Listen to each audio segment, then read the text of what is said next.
बोलिए सावित्री मात की जय।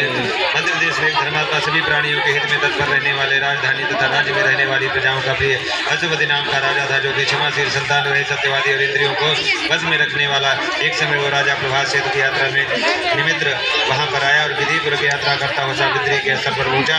वहां पर उस राजा ने अपनी रानी के साथ इस व्रत को किया, जो सावित्री के नाम से प्रसिद्ध सभी प्रकार की कामनाओं को पूर्ण करने वाला हुआ। भूलोक, भूलोक, सर्वलोक इस मंत्र की साक्षात मूर्तिगत करे श्री ब्रह्मा जी की सावित्री देवी ने उस राजा पर प्रसन्न हुई। कमंडल को धारण करने वाली वो सावित्री देवी दर्शन देने के बाद पुनः अदृश्य हो गई और बहुत दिनों के बाद उसी राजा के यहाँ देवी के समान रूप वाली कन्या को रूप में उत्पन्न हुई। सावित्री की प्रसन्नता से प्राप्त सावित्री की पूजा करने के बाद हुई। अतः राजा ने ब्राह्मणों की आज्ञा से अपने उस कन्या का नाम भी सावित्री रखा। तो हेलो गाइस, मैं शुभम और शुभम जी का ब्लॉग में आपका हार्दिक स्वागत है। अगर आप चैनल पर नए हैं तो प्लीज़ चैनल को सब्सक्राइब कर दीजिएगा और वीडियो पूरा देखिएगा। आज वट सावित्री का पूजा है और सारे लोग यहाँ पूजा करने के लिए आए हुए हैं। मैं अभी कलेक्टेड में खड़ा हूँ। ये अपना अंबिकापुर का कलेक्टेड है। यहाँ पास बरगद पेड़ है। यहाँ पर सब सारे औरतें पूजा कर रही हैं।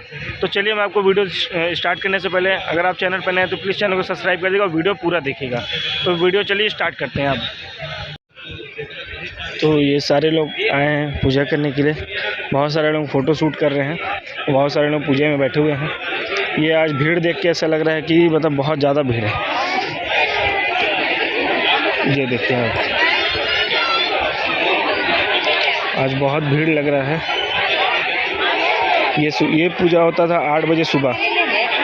अब क्या हो गया कि आज मुहूर्त निकला था 12 बजे का, तो सारे लोग अभी 12 बजे आए हैं और इतना भीड़ है कि तब देखने लायक नहीं है। तो बहुत लोग हैं और ये पूरा पेड़ का वो तो कर रहे हैं। देखिए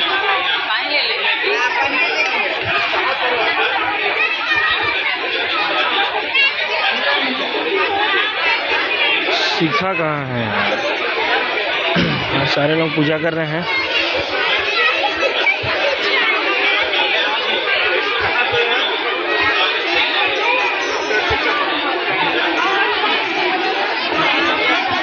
बहुत ही ज़्यादा भीड़ है गाइस, आज बहुत ही ज़्यादा भीड़ है। और देखिए ना, इतना पतले से जगह में इतने सारे महिला इस टाइप से मतलब घूम घूम के धागा बांध रहे हैं, एक दूसरे को भी बांध दे रहे हैं उसी में।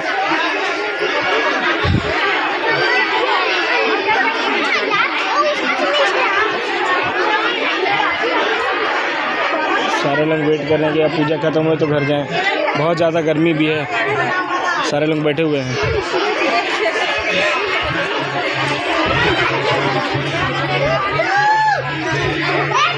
मैं आपको और कुछ दिखाता हूँ, चलिए वीडियो में बने रहेगा गाइस।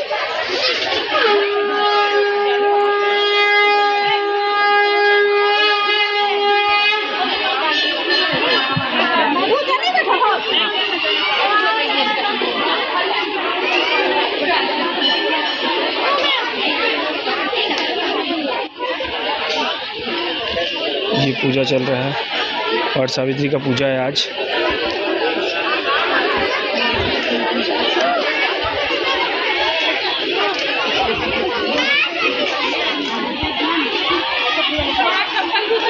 बहुत ही भीड़ है, मतलब इतना ज़्यादा भीड़ आज पहली बार देखने को मिल रहा है।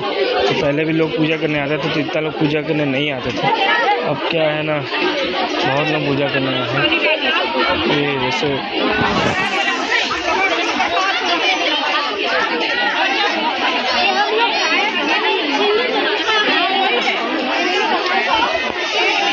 बहुत लोग पूजा करने आए हैं।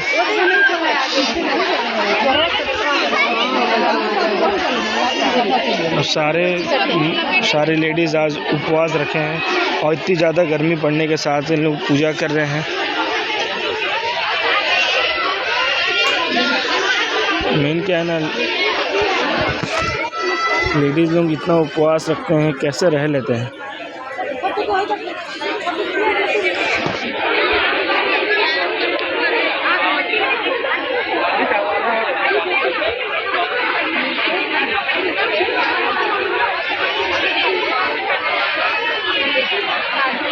ये महाराज जी कथा सुना रहे हैं।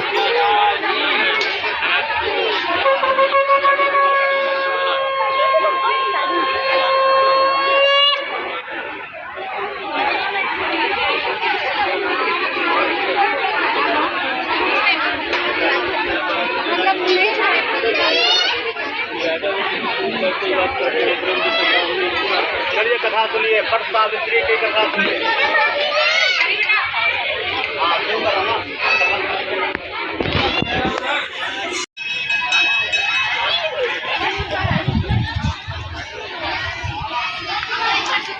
ये पत्ता तोड़ते हैं तो ये पत्ता पूजा में काम आता है।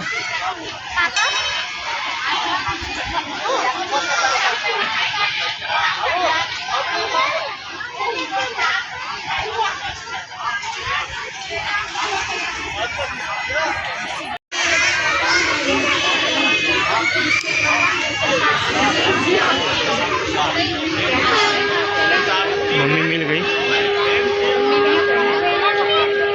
सीखा कहाँ है? सीखा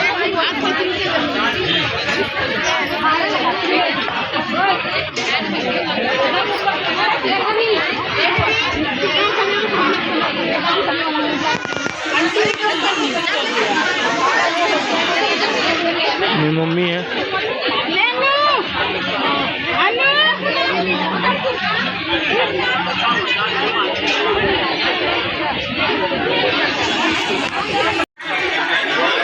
यही इसी पेड़ में पट सावित्री की पूजा की जाती है।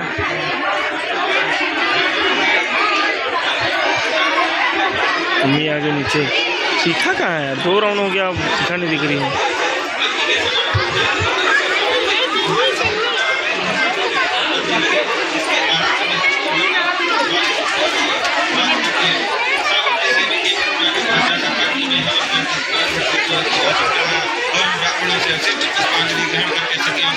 लक्ष्मी देवी के समान सुंदर रूप से सुशोभित हुई और राजकन्या सभी पूजा करके चरणों को प्रणाम प्राप्त पुष्पांजलि को निवेदित राजा के पास में स्थित हुई। वह युवा अवस्था को प्राप्त हुई देखकर राजा उसके विषय में मंत्रियों से सलाह लेकर राजकन्या से करने लगे, हे पुत्री, तुम्हें योग्य वर को देने का समय आ गया है। मुझसे कोई तुम्हारे देह से दर्शित होकर तुम्हें मांगने के लिए भी नहीं आता और मैं विचार करने पर भी तुम्हारे अनुरूप हे पुत्री, देवताओं के निकट में जितना निंदनीय सही करो। इसलिए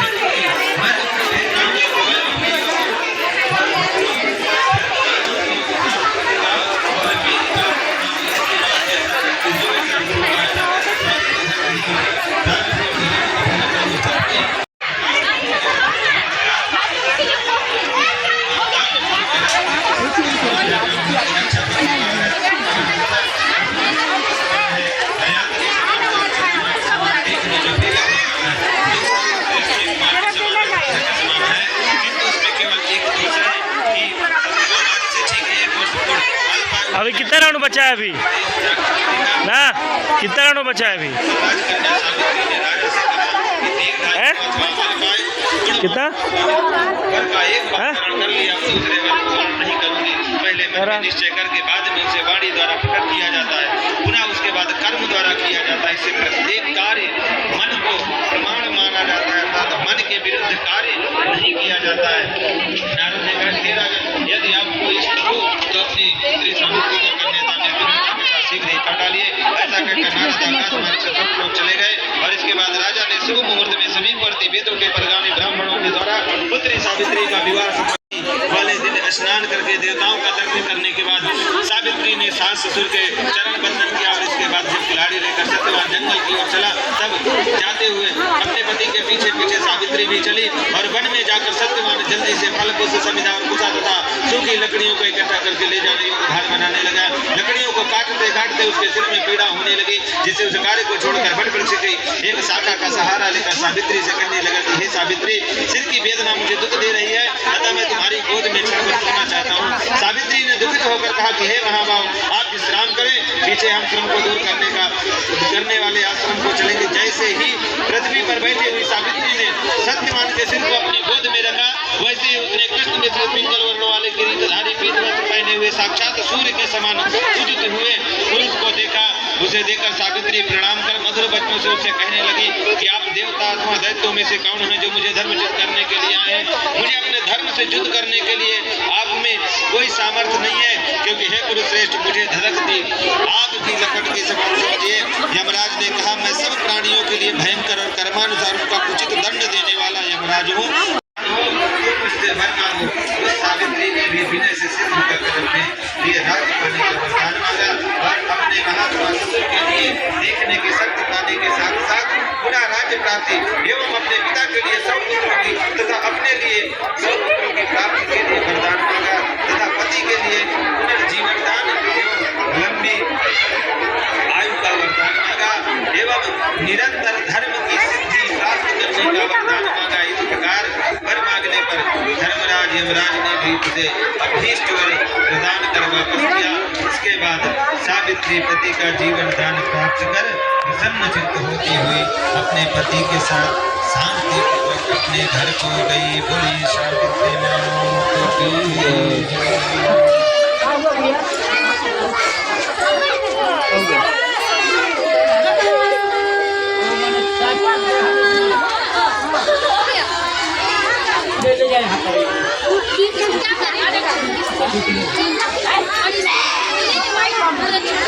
कहाँ जा रही है, कहाँ?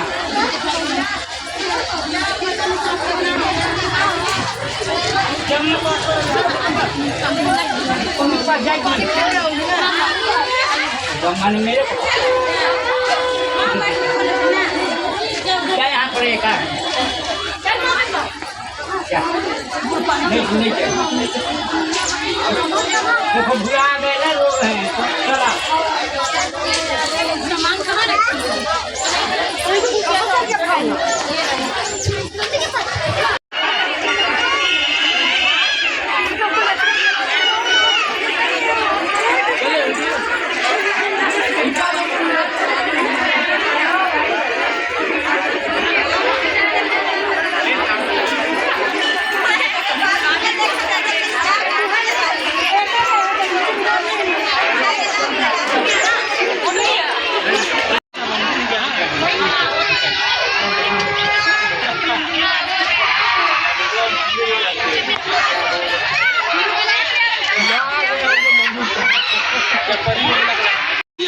और इसके बाद सावित्री पति का जीवन दान प्राप्त कर प्रसन्न चित्त होती हुई अपने पति के साथ आनंद शांति से अपने घर को गई। प्रेम से बोले सावित्री माता की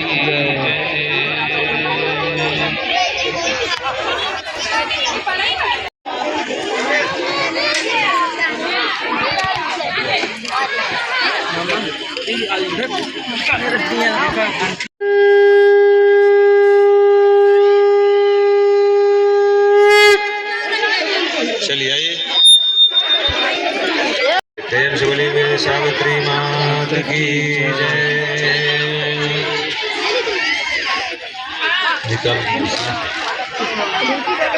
ये दिया हटा दीजिए, ये दिया उठाइए, उठा के बाहर कहीं रख दीजिए, इसमें रखिए सब्जी